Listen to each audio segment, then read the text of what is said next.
একটা খসড়া আমরা প্রস্তুত করার চেষ্টা করেছি আমাদের অ্যাডভাইজারি কাউন্সিল থেকে, এবং বিভিন্ন রাজনৈতিক দল, স্টেক হোল্ডার যারা আছেন ওনাদের সাথে কথা বলার চেষ্টা করেছি, ওনাদের অভিমত নেওয়ার চেষ্টা করেছি।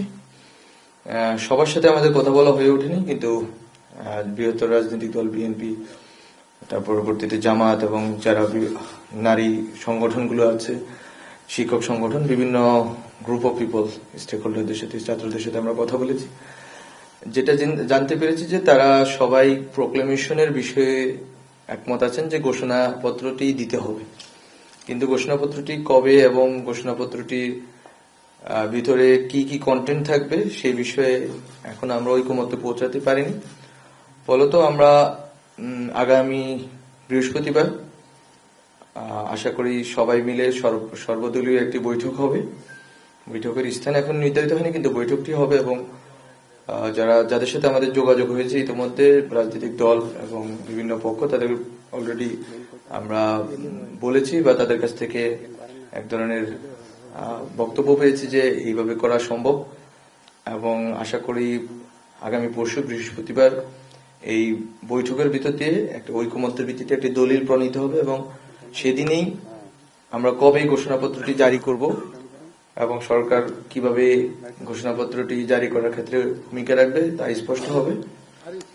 এটাই হচ্ছে আমার দিক থেকে আজকে বক্তব্য, এবং আশা করি যে বাংলাদেশের জনগণ এবং ছাত্রদের নেতৃত্বে যে গণ অভ্যুত্থান পরিচালনা করেছে সেই গণ অভ্যুত্থানের একটি প্রেক্ষাপট এবং গণ অভ্যুত্থানের যে প্রত্যাশা তা এই ঘোষণাপত্রটিতে প্রতিফলিত হবে, এবং সকল রাজনৈতিক দল এবং পক্ষের মতামত নিয়ে ঐকমত্যের ভিত্তিতে এই ঘোষণাপত্রটি প্রচারিত এবং ঘোষিত হবে।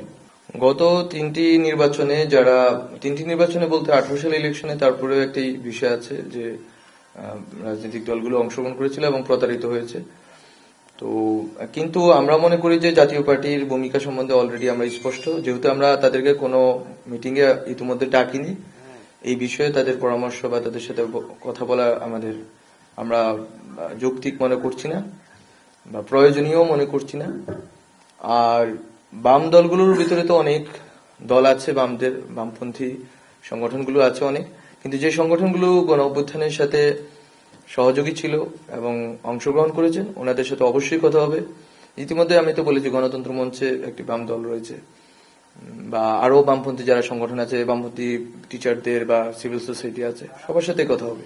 যারা আমাদের গণ অভ্যুত্থানের পক্ষ শক্তি, গণ অভ্যুত্থানের পক্ষে যাদের স্পষ্ট অবস্থান ছিল এবং আছে, তাদের সবার সাথেই কথা বলার আমরা চেষ্টা করব। সবার সাথে তো আসলে ফিজিক্যালি এবং সবাইকে ডেকে নিয়ে কথা বলা সম্ভব না, রিপ্রেজেন্টেশনটা যাতে সবার থাকে এটা আমরা নিশ্চিত করব। We want to recreate the whole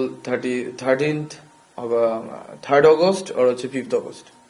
আমরা যদি চাই যে 3rd অগস্টে 5th অগস্টে আমরা যেভাবে কোনো ব্যানার ছাড়া জনগণ ঐক্যবদ্ধভাবে ছাত্রদের নেতৃত্বে উপস্থিত ছিল, সেম ঘটনাটা আমরা রিক্রিয়েট করতে চাচ্ছি, যেখানে আমরা আশা করি যে ডক্টর মোহাম্মদ ইউনূস স্যার এবং অন্যান্য যারা রাজনৈতিক দলের নেতৃবৃন্দ আছেন সবাই উপস্থিত থাকবেন।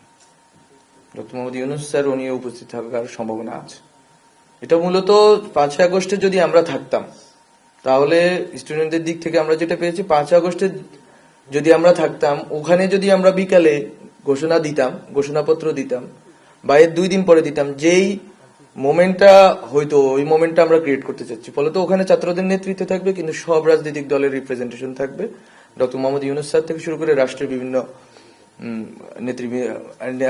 বিভিন্ন যারা দায়িত্বশীল আছেন, বিশেষ করে অ্যাডভাইজারি কাউন্সিলের অ্যাডভাইজার, ওনারাও থাকতে পারে।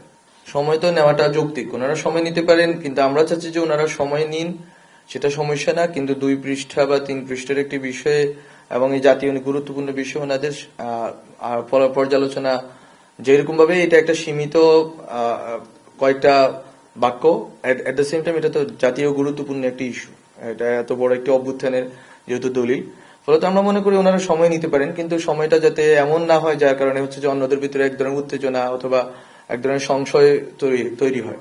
ফলত সবাইকেই এক ধরনের সংযমের দিকে যেতে হবে। ছাত্ররা যেরকম কালকে ডেডলাইন ঘোষণা করেছে, ছাত্রদের দিক থেকে তো আমরা এক ধরনের চাপ অনুভব করছি যে কালকে আমরা কালকে তো দিতে পারছি না, আবার বিএনপির জায়গা থেকে ওনাদের দাবিও যৌক্তিক যে ঠিক আছে সময় লাগবে, ওনাদের একটু বোঝাপড়া দরকার আছে, অন্যান্য স্টেক হোল্ডারদের সাথে কথা বলা দরকার আছে, কিন্তু সব মিলিয়ে আমরা চাচ্ছি যে সময়টা ওনারা সব পর্যালোচনা করেই বৃহস্পতিবার পরশু বসেন আমাদের সাথে, ডক্টর মোহাম্মদ ইউনূস স্যার উপস্থিত থাকবেন এবং বসে কথা বলেন। ওনারা যত ধরনের পর্যালোচনা আছে সবগুলো এই ইতিমধ্যে যেহেতু যাবে সবার কাছে, সবাই বসে কথা বলেন। কথা বললে হয়তো এটা একটা আমরা স্পষ্ট হয়ে যেতে পারবো যে কোথায় আমরা গিয়ে দাঁড়াতে চাচ্ছি এবং কতটুকু কাটছাট অথবা কতটুকু যোগ বিয়োগ করতে হবে।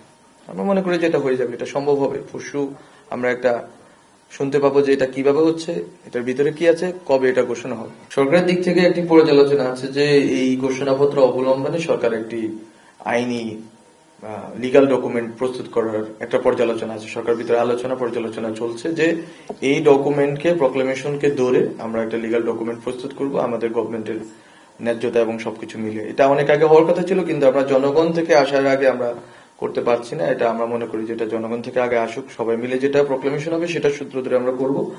আর সংবিধানে অন্তর্ভুক্তির বিষয়টা অবশ্যই গণপরিষদ এবং পরবর্তী সংবিধান সংশোধনী থেকে শুরু করে সবকিছুর উপর নির্ভর করবে। এবং যারা এই দায়িত্ব পাবেন, আমরা যদি এই দায়িত্ব পাই, জনগণ যদি আমাদের এই দায়িত্ব দেয়, তাহলে আমরা এটা করব। আর যদি পরবর্তী যারা দায়িত্ব আসবেন তাদের কাছে তো এটা বাইন্ডিং থাকবে বলে আমরা মনে করি। কারণ আমরা মনে করি আগামী নির্বাচনে যারাই জিতবেন না কেন, তারা অবশ্যই গণ অভ্যুত্থানের শক্তি হবেন এবং তারা এই প্রক্লেমেশনকে ধারণ করেই জনগণের কাছে যাবেন, জনগণ থেকে নির্বাচিত হবেন।